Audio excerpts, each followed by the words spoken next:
नमस्कार, नई परख के राष्ट्रीय मुद्दा कार्यक्रम में आप सब लोगों का स्वागत है। हमारे साथ प्रोफेसर रवि कुमार दुबे हैं और हम इनसे देश की राजनीति के बारे में, आज घटे कुछ प्रमुख राजनीतिक घटनाक्रमों के बारे में बातचीत करेंगे। प्रोफेसर नमस्कार। प्रधानमंत्री मोदी अपने साम्प्रदायिक भाषण के पूरे एक लहजे में उत्साहजनक रूप से जारी उन्होंने अपना भाषण रखा है, काफ़ी उत्साहित होकर वो भाषण दिए जा रहे हैं। आज उन्होंने एक बड़ी मज़ेदार बात कही, उन्होंने कहा कि मेरे भाषण से जो कांग्रेस और उसके इकोसिस्टम के लोग हैं, उनको बड़ी मिर्ची लगी। तो ऐसा लगता है कि जिसने भी उनके भाषण की आलोचना की, उसे उन्होंने कांग्रेस के इकोसिस्टम का भाग मान लिया। आप उनकी इस आलोचना को कैसे देखते हैं? देखिए, मोदी जी मानते हैं कि इस देश में दो पक्ष हैं। एक पक्ष का नेतृत्व उनके उनके और उनकी पार्टी के हाथ में है और दूसरे पक्ष का नेतृत्व कांग्रेस के हाथ में है। सारी राजनीति दो हिस्सों में बटी हुई है। जो भारतीय जनता पार्टी में नहीं है वो कांग्रेस में है, और जो कांग्रेस में नहीं है वो भारतीय जनता पार्टी में है। वो इस तरीके से मोटे तौर पर देखते हैं। बीच में और जो शक्तियां हैं वो हैं, लेकिन वो उनके लिहाज से उन्हें चुनौती देने योग्य स्थिति में नहीं है। मोदी इस बात को अच्छी तरह जानते हैं कि अगर वो लड़खड़ाई तो उसका लाभ कांग्रेस को मिलेगा। कांग्रेस ही एकमात्र ऐसी पार्टी है जब अपने सबसे बुरे दौर से गुजर रही है तब उसके पास 50 से ज्यादा सीटें हैं, और जिस दिन कांग्रेस 100 के करीब पहुंची, 100 सवा 100 सीटें कांग्रेस को मिली, उस दिन भारतीय जनता पार्टी के पास बहुमत नहीं रह जाएगा। फिर भारतीय जनता पार्टी का तो गठजोड़ सरकार बनानी होगी, या फिर उसका और तेजी के साथ में ग्राफ गिरता चला जाएगा। तो और फिर बहुत तेजी के साथ में जो लोग भाजपा में गए हैं वो सब कोशिश करेंगे कांग्रेस में वापस जाने की। राजनीति में पासा पलटते हुए देर नहीं लगती। इस तरह की भावना कांग्रेस के भीतर भी है। कांग्रेस भी मानती है कि जो हमारे साथ नहीं है वो भाजपा के साथ है। इसलिए वो सभी ऐसे लोगों पर जो कि राहुल गांधी को अपना नेता नहीं मानते हैं, उनको ज्यादा अच्छी निगाह से नहीं देखते वो लोग। आज प्रधानमंत्री ने 2-3 और महत्वपूर्ण बातें कही, जिन पर मैं आपकी टिप्पणी चाहूँगा, इसलिए भी कि उस पर एक साफ समझ होनी ज़रूरी है। उन्होंने कहा कि कांग्रेस खासतौर पे आंध्र प्रदेश में मुसलमानों को आरक्षण देना चाह रही थी, और फिर उन्होंने उसको मनमोहन सिंह के बयान से जोड़ा और उन्होंने ये कहा कि ये दलितों और आदिवासियों के आरक्षण और ओबीसी के आरक्षण को कम करने की एक साजिश थी। क्या यह कथन तथ्यात्मक रूप से सत्य के करीब लगता है? प्रधानमंत्री जितनी बातें बोल रहे हैं उसमें एक भी बात में कोई तथ्य नहीं है। सारी बातें मनगढ़ंत हैं, और उनको कांग्रेस के दरवाजे पर उनका ठीकरा वो फोड़ना चाहते हैं। कोई ऐसी बात नहीं। केवल उन्होंने कांग्रेस के घोषणा पत्र को तोड़ मरोड़ कर और उसके उल्टे सीधे अर्थ निकालकर लोगों के सामने पेश किया है। कांग्रेस कभी ये सपने में भी नहीं सोच सकती कि वो दलितों को और पिछड़ी जातियों के आरक्षण को वो कम करके मुसलमानों को धार्मिक आधार पर आरक्षण देगी। देखिए, पिछड़ी जातियों में पहले से ही बहुत सी मुस्लिम जातियों को आरक्षण प्राप्त है। मुसलमानों में जिसको पसमानदा कहते हैं, पिछड़े वर्ग का एक बहुत बड़ा हिस्सा है। ज्यादातर मुसलमान वही हैं। उनकी करीब 45-47 जातियां जो हैं, उनको अन्य पिछड़े वर्ग के तहत में आरक्षण मिला हुआ है। जो आरक्षण यादव को मिला है, व्यवहारिक रूप से वही आरक्षण उन मुसलमान जातियों को मिला हुआ है। तो लोगों को ये बात पता नहीं है, और उसका लाभ उठाकर प्रधानमंत्री लोगों में गलतफहमी फैलाना चाहते हैं कि कांग्रेस अब मुसलमानों को धार्मिक आधार पर आरक्षण देना चाहती है। मुसलमानों को धार्मिक आधार पर आरक्षण देने की तो बहुत सी पार्टियां उनके वोटों के लालच में इस तरह की इच्छुक दिखती हैं। लेकिन मैं निजी तौर पर कहूं तो मुझसे पूछा जाए तो मैं तो किसी भी व्यक्ति को धार्मिक आधार पर आरक्षण देने, किसी भी जाति को किसी भी धार्मिक आधार पर आरक्षण देने के पक्ष में नहीं रहूंगा। तो ये एक बहस का विषय है कि मुसलमानों को आरक्षण धार्मिक आधार पर मिलना चाहिए या नहीं मिलना चाहिए। मेरी निगाह में नहीं मिलना चाहिए, संविधान की निगाह में भी नहीं मिलना चाहिए, और आरक्षण की जो नीति है और सामाजिक न्याय का जो प्रश्न है उसे भी धार्मिक आधार पर संसाधित नहीं किया जाना चाहिए। लेकिन प्रधानमंत्री जो कर रहे हैं वो कुछ भिन्न है। प्रधानमंत्री तो मुसलमानों को निशाना बना रहे हैं, मुसलमान विरोधी घृणा फैला रहे हैं चारों तरफ, और उसकी प्रतिक्रिया में हिंदुओं को गोलबंद करना चाहते हैं। अपने जो कार्यकर्ता हैं, जो बुझे बुझे से हैं, उनके अंदर जोश पैदा करना चाहते हैं। राष्ट्रीय स्वयंसेवक संघ के समर्थकों में जो घरों में बैठे हुए हैं, जो प्रधानमंत्री की मदद के लिए इतने सक्रिय रूप से पहले दौर में निकलते हुए नहीं दिखाई दिए, उनके अंदर जोश पैदा करना चाहते हैं। तो वो तो इस तरह से उनका इरादा तो ये है। देखिए, और हमें आज ध्यान रखना चाहिए कि जो दूसरा दौर है, पहले दौर में तो ठीक है, जो हुआ हो चुका। दूसरे दौर में करीबन 42 सीटें ऐसी हैं जो एनडीए ने पिछली बार जीती थी, जो नरेंद्र मोदी को जीतनी ही जीतनी है। यानी 50% के आसपास दूसरे दौर की सीटें जो हैं वो नरेंद्र मोदी को जीतनी ही जीतनी है। इनमें से अगर 5 सीटों का भी नरेंद्र मोदी को नुकसान हो गया तो उनकी कोई भरपाई नहीं हो पाएगी। तो उनके 303 में से आप 5 सीटों को कम कर दीजिए उस वक्त, अगर 5 सीटों का भी नुकसान हो गया तो उनके सामने इस तरह की चुनौती है। उनका जो बहुमत है, बहुमत की जो संरचना है, वो संरचना भौगोलिक रूप से भौगोलिक रूप से कुछ खास तरह की है। वो संतृप्त हो चुकी है, मतलब उसमें कोई गुंजाइश नहीं है जरा भी हेर फेर की। जरा भी हेर फेर होगा तो उनका बहुमत बहुमत नहीं रह जाएगा। आज उन्होंने एक और बात की जो मुझे तो सीधे तौर पर सांप्रदायिक लगी कि कर्नाटक में एक व्यक्ति हनुमान चालीसा सुन रहा था और उसको लोगों ने इतना पीटा कि वो लहूलुहान हो गया। ये सारी बातें आप देखिए, उनसे किसी ने कहा नहीं कि आप इसका सबूत दीजिए। वो इसका सबूत क्यों देने वाले हैं? वो तो अपनी चुनाव प्रचार में ये बातें कह रहे हैं। इस तरह की बातों का संज्ञान तो चुनाव आयोग को लेना चाहिए। चुनाव आयोग से शिकायत की जा चुकी है कि ये खुली और नंगी सांप्रदायिकता फैला रहे हैं। इनमें और अनुराग ठाकुर में और रमेश विधूड़ी में और परवेश ठाकुर में कोई फर्क नहीं है। नरेंद्र मोदी ये जो जिस तरह की बातें बोल रहे हैं, इन बातों से लगता है कि गुजरात में जो मुसलमान विरोधी हिंसा हुई थी 2002 में, उसमें कितना इन लोगों की तरफ से प्रोत्साहन और योजना रही होगी मुसलमानों की हत्या करवाने में। मतलब मुसलमानों के प्रति जो घृणा इनके मन में भरी हुई है और किस तरह उस घृणा को आधार बनाकर ही अपनी राजनीति करते हैं। जरा भी कोई संकट आता है, ये फौरन वो घृणा इनके अंदर से बलवती होकर फूट पड़ती है। हम ये भी कह सकते हैं कि चुनाव आयोग एक लेवल प्लेइंग फील्ड देने में और अपने पूरे कर्तव्यों के निर्वहन में बहुत सफल नहीं दिख रहा है। देखिए, अब तो प्रधानमंत्री के इस वक्तव्य और भारतीय जनता पार्टी के इस रवैये के बाद में चुनाव आयोग की पूरी साख दांव पर लगी हुई है और चुनाव आयोग को कोई तरकीब निकालनी होगी कि वो प्रधानमंत्री की नाराजगी से बचते हुए किस तरीके से अपनी साख की रक्षा करें। कुछ ना कुछ तो चुनाव आयोग को करना होगा। अब वो क्या करता है, जैसे मुझसे अगर पूछा जाए चुनाव आयोग क्या करेगा, तो चुनाव आयोग भाजपा के प्रधानमंत्री तो नहीं, लेकिन किसी दूसरे नेता के ऊपर 2-3 दिन का जो इस तरह की बातें करेगा, प्रतिबंध लगा देगा। प्रधानमंत्री के खिलाफ कार्रवाई करने की हिम्मत तो इन लोगों में है नहीं, तो ऐसा कुछ नहीं करेंगे। इस तरह प्रतिबंध वगैरह लगा के एक पतली गली अपने लिए बना लेंगे और कहने के लिए उनके पास हो जाएगा कि जो सांप्रदायिक बातें कर रहे थे, मुसलमान विरोधी बातें कर रहे थे, हमने उनके ऊपर देखिए प्रतिबंध लगा दिया। और भाजपा समर्थक लोग जो है ऐसी बात को ले उड़ेंगे, कहेंगे देखिए देखिए चुनाव आयोग ने अपनी निष्पक्षता प्रमाणित कर दी। कुछ इस प्रकार की कोशिश की जाएगी। क्या प्रधानमंत्री की स्थिति एक ऐसे छात्र की लगती है जो उसने बहुत अच्छे से पढ़ाई की, शायद की, लेकिन एग्जाम के समय कठिन प्रश्न को देखकर वो दूसरों पर चोरी का आरोप लगाने लगा, यानी कि वो अपने काम को नहीं गिना पा रहे हैं। मुझे लगता ये है कि चुनाव से पहले की जो पेशबंदी उनकी थी वो बहुत कामयाब थी। नीतीश कुमार को उन्होंने इंडिया गठबंधन से छीन लिया। इधर इन्होंने जयंत चौधरी को छीन लिया। फिर मायावती को इंडिया गठबंधन में नहीं जाने दिया। फिर छोटी-छोटी जातियों के जो नेता थे उत्तर प्रदेश में, वो सब एनडीए में उन्होंने शामिल कर लिए, चाहे वो संजय निषाद हों, चाहे वो ओम प्रकाश राजभर हों, वो इन सबको उन्होंने शामिल कर लिया उन्होंने।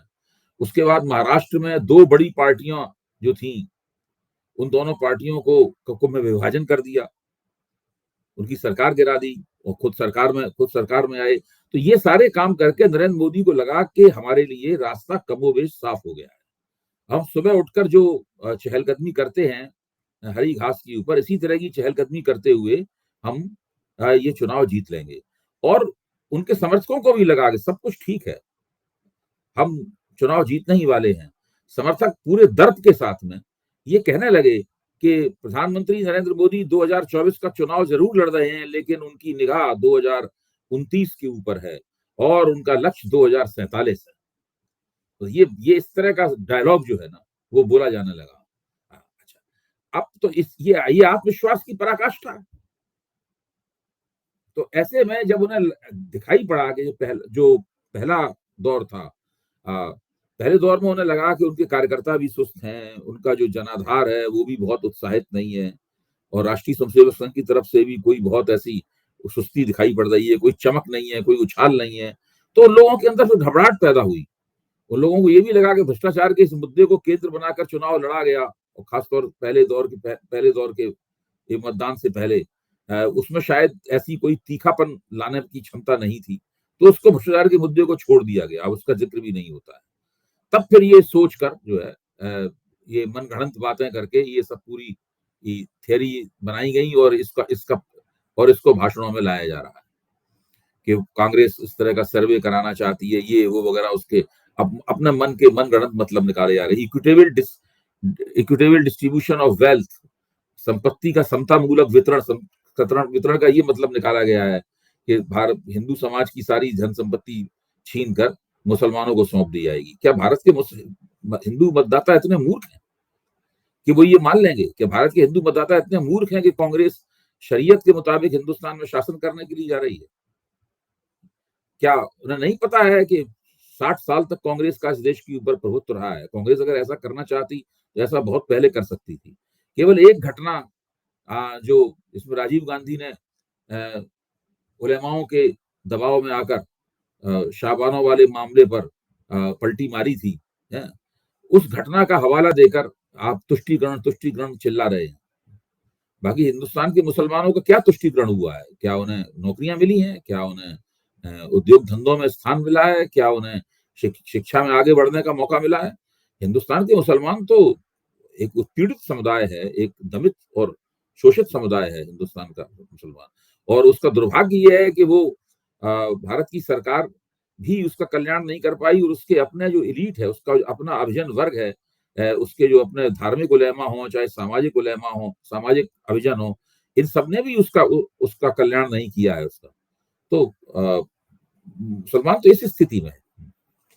कैसा लगता है कि प्रधानमंत्री ने शुरुआत थोड़ी अच्छी की जब उन्होंने रमेश बिधड़ी का टिकट काटा, प्रज्ञा सिंह ठाकुर का टिकट काटा, फिर बीच रास्ते में उन्हें लगा कि नहीं इसी से काम चलेगा कि हम कट्टरपंथ कर वापस जाएं। ये कह सकते हैं लोगों का टिकट उन्होंने उस वक्त वो आत्मविश्वास में बहुत थे ना कि इन लोगों ने पार्टी बदनाम की, इनके टिकट काट दो। अब जो राजपूतों ने जो नाराजगी दिखाई है, अब क्या ब्रजभूषण शरण सिंह का टिकट काटेंगे? अब ये सवाल है। तो अब इससे पता लगेगा कि अभी भी वो उसी रवैये पे कायम रहते हैं या नहीं कायम रहते हैं, या ब्रजभूषण शरण सिंह का टिकट काट देंगे लेकिन बदले में उनके परिवार को किसी परिजन को दे देंगे। क्या करेंगे मतलब जो अब पता चलेगा कि वो क्या करते हैं, क्या नहीं करते हैं। अभी भी काट सकते हैं ब्रजभूषण शरण सिंह का टिकट, लेकिन अब बहुत सारे संदेह मन में पैदा हो गए। देखिए, नरेंद्र मोदी ने 2014 का चुनाव हो, उसमें बहुत सारी सांप्रदायिक फिक्रेबाजी हुई थी, कब्रिस्तान की बातें हुई थी, इधर उधर की बहुत सी बातें हुई थी। 2019 के चुनाव में भी सांप्रदायिक फिक्रेबाजी हुई थी, लेकिन ये नहीं हुआ था जो अभी हो रहा है। ये कुछ इसका स्तर कुछ और है इस सांप्रदायिक चुनाव का। लेकिन भारतीय जनता पार्टी के लिए भी, और आप इस बात पर जोर देते रहे कि सांप्रदायिक मुद्दों को उठाना सफलता की गारंटी नहीं है, और 2014 के बाद भी ये साबित हुई है बात। तो फिर आखिर कौन सी सोच होगी जो नरेंद्र मोदी को प्रेरित करे कि वो इस दिशा में जाए? देखिए, उनको कुछ आता नहीं है ना इसके अलावा। सवाल ये है कि उन्होंने 10 साल सरकार चलाई। 10 साल सरकार चलाने में जो हिंदू मन को गुदगुदाने वाले और संतुष्ट करने वाले बहुत से काम इन लोगों ने किए।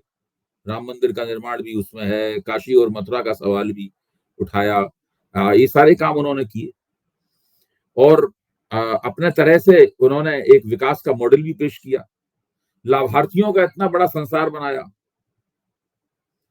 ये सब करने के बावजूद भी 10 साल बाद जब वो 102 सीटों के मतदान पे निगाह डालते हैं तो उन्हें लगता है कि उन्हें इच्छित नतीजा नहीं मिल रहा है।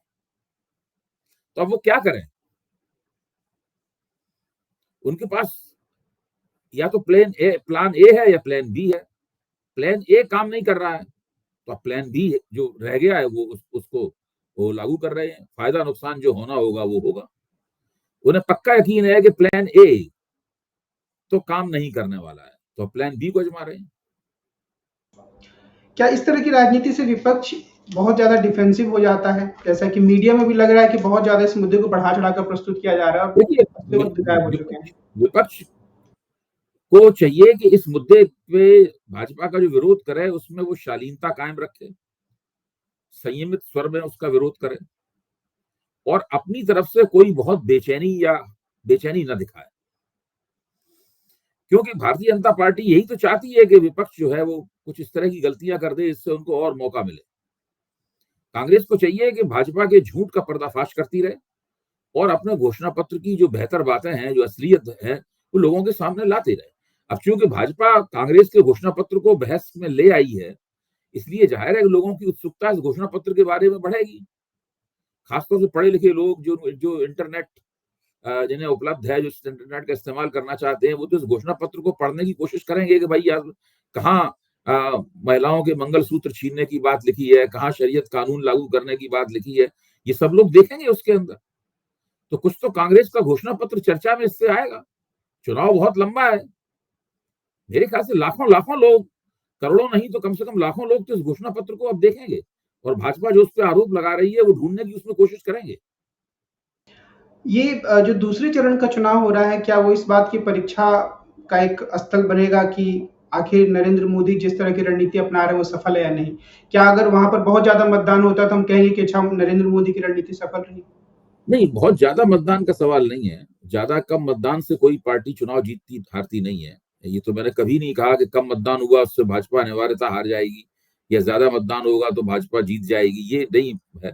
ये तो एक अंदाज की बात है कि भाई जो 102 सीटें थी, उसमें से जो एनडीए की जीत वाली सीटें थी, उनके ऊपर मतदान में ज्यादा गिरावट आई।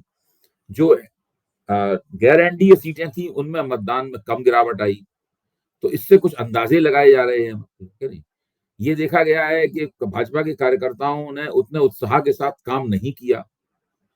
जो समुदाय भाजपा के साथ रहे लगातार पिछले 10 साल से, उन समुदायों में असंतोष देखा गया। खुद भाजपा के उम्मीदवार इस तरह के सवाल पूछते हुए नजर आए कि भाई जो बहुजन समाज पार्टी का जो मुस्लिम उम्मीदवार खड़ा हुआ है, उसको कितना मुसलमान वोट मिलेंगे, क्योंकि उसे लगता है कि अगर वो मुसलमान वोट काट पाएगा तो उन्हें जीतने में आसानी होगी। बजाय इसके कि वो अपनी ताकत के आधार पर चुनाव जीतने के बारे में सोचें, बसपा के उम्मीदवार कितने वोट काटेगा, इससे जब आपको उम्मीद हो जाती है तो लगता है कि उम्मीदवार को भी लग रहा है कि उसका चुनाव फंस गया है कहीं। तो इस तरह की बातें जब लोगों के सामने आई तो उसके बाद लोगों ने अंदाजा लगाना शुरू किया। देखिए, इन सब बातों को कहते हुए मैं ये भी साफ कर देना चाहता हूँ, भारतीय जनता पार्टी उत्तर प्रदेश में और खासकर अपने प्रभाव क्षेत्र में एक बहुत ही शक्तिशाली पार्टी है।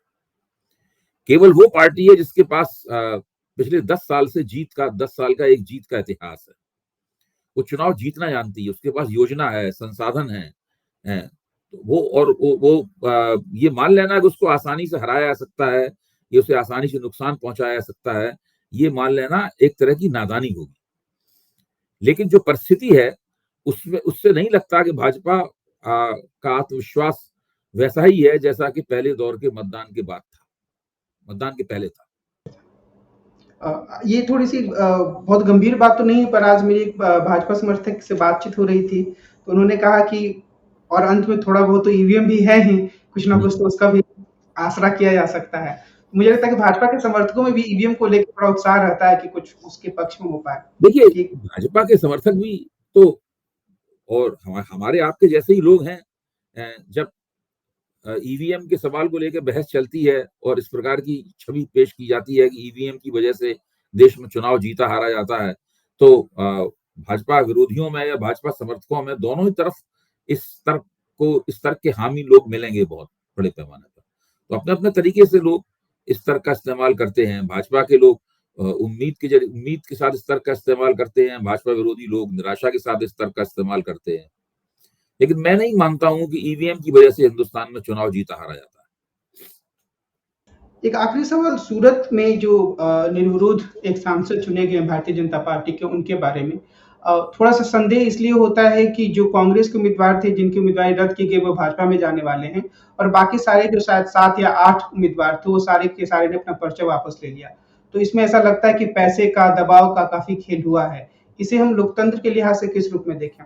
देखिए, इसमें एक और चीज़ मैं जोड़ना चाहूँगा निर्विरोध कि निर्वाचन जब भी होता एक चीज़ है मैं ये तो जोड़ना चाह रहा था कि जो मंत्री हैं हरदीप पुरी, उनका कहना है कि 35 बार पहले भी ऐसा हो चुका है। तो क्या ऐसा करके इसको हम हल्का मान सकते हैं? देखिए, इतने बड़े देश में इस तरह की घटनाएं हो सकती हैं। आजादी के बाद कितने चुनाव हुए पिछले 70 साल में, अगर केवल 35 ही बार इतना ऐसा हुआ है तो ये अपवाद ही है। आप इस बात को देखिए कि जिस निर्वाचन क्षेत्र में निर्विरोध निर्वाचन होता है, वहां लोकतांत्रिक प्रतियोगिता को तो नुकसान होता ही है। वही मतदाताओं के सामने विकल्प रहा ही नहीं कोई। जो लोग भारतीय जनता पार्टी के उम्मीदवार को वोट नहीं देना चाहते थे, वो किसको वोट दें? जो चुनावी प्रक्रिया है, उस चुनावी प्रक्रिया का मकसद तो यही है कि भाई वो एक बहुदलीय प्रणाली में अगर निर्विरोध निर्वाचन होता है, तो इसका मतलब ही ये है कि कुछ ना कुछ कहीं गड़बड़ है, प्रणाली ठीक काम नहीं कर रही है, कोई ना कोई समस्या तो है ही वहां पर। अब उसके प्रमाण होने चाहिए, किसी बात को साफ तौर पे कह रहे हैं कि भाई इसमें गड़बड़ क्या है। ये तो अब अंदाज से कह रहे हैं कि गड़बड़ है, लेकिन प्रमाण तो नहीं है इसके उपलब्ध।